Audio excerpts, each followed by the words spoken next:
Topic ఏంటంటే వీడియోలో non veg అతను చేసేది కరెక్ట్, కానీ చాలా టార్గెట్ చేసి అంటున్నాడు. ఆడపిల్లను చూస్తలేడు, గలీజ్గా అంటున్నాడు. ఇప్పుడు నువ్వు మాట్లాడేది ఎక్కడ దాకా మాట్లాడాలో అక్కడ దాకా మాట్లాడాలి. నీకు అమ్మ ఉంది, ఇప్పుడు మీ అమ్మను అంటే నువ్వు ఊరుకుంటావా? ఇప్పుడు నీ వల్ల ఎంతమంది ఖరాబ్ అయ్యే వాళ్ళు ఉంటారు. అందరూ నీ వల్ల బాగుపడే వాళ్ళు ఉంటే ఆ బెట్టింగ్ యాపర్కే పోరు నీ సబ్స్క్రైబర్స్. ఫస్ట్ నీకు మెసేజ్ చేస్తున్నారు అన్నావు కదా, చాలా మంది నీ సబ్స్క్రైబర్స్ అంటే నీ వరకు మెసేజ్ చేస్తున్నారు అంటే వాళ్ళకి నువ్వు తెలిసినట్టే కదా. వాళ్ళు నీ వీడియోలు చూస్తున్నా అందుకే కదా నీకు మెసేజ్ చేసేది.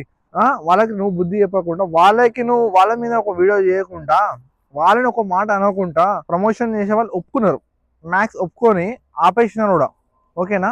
చాలా మంది ఆపేసినారు ప్రమోషన్ చేయడం, ప్రమోషన్స్ అసలు చేసేవారు కూడా కొంతమంది అయితే.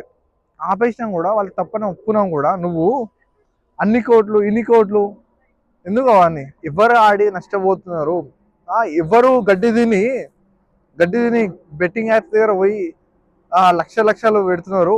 మొన్న నేను ఒక వీడియో చూసిన, అతను చూసినావు కదా, అతను ఒక మంచి జాబ్ చేసే పర్సనే, పెద్దోడే, ఓకేనా. అంత పెద్దోడికి తెలివి లేదు, గడ్డి ఏంటుడా? అడుగు ఫస్ట్ వాళ్ళని. అంత పెద్దోడయి బెట్టింగ్లో ఆడుకొని గడ్డి తింటుండా? ఫస్ట్ అట్లాంటి పర్సన్స్ అడుగు, ఓకేనా. ఇప్పుడు చనిపోయాడు, మంచిగా చచ్చిపోతాడు, కానీ ఫ్యామిలీకి ఎంత బరిగేసిపోతుంది తెలుసా? అప్పులు బాధ, కొడుకు వేయడానికి ఒక బాధ, అది కూడా బెట్టింగ్లో ఆడి పోయిన ఒక బాధ. పొరడైతే కాదు కదా అది. అంటే మన వాళ్ళు ఎట్లున్నారా అంటే వాళ్ళంతలా వాళ్ళే చెడిపోవడం తప్పించి ఒకటి చెడిపోవడంత మైండ్ సెట్ లేని వాళ్ళు కాదు వాళ్ళు. చెప్పింది కదా ఆల్రెడీ, రేవంత్ రెడ్డి గారు చెప్పినారు ఆల్రెడీ. ఏమని? దాని మీద స్పెషల్ టీమే పెడుతున్నా, నేను దాని మీద ఫోకస్ చేస్తున్నా అని పెట్టినా. నేను నిన్ను పెట్టినా ఏంది? స్పెషల్ టీం అంటే నువ్వేనా దానికి లీడర్? కాదు కదా. సో నేను ఏమంటున్నా అంటే, నీకు లక్షల మంది ఉన్నారు సబ్స్క్రైబర్స్, ఆ లక్షల మంది చేంజ్ చేయను.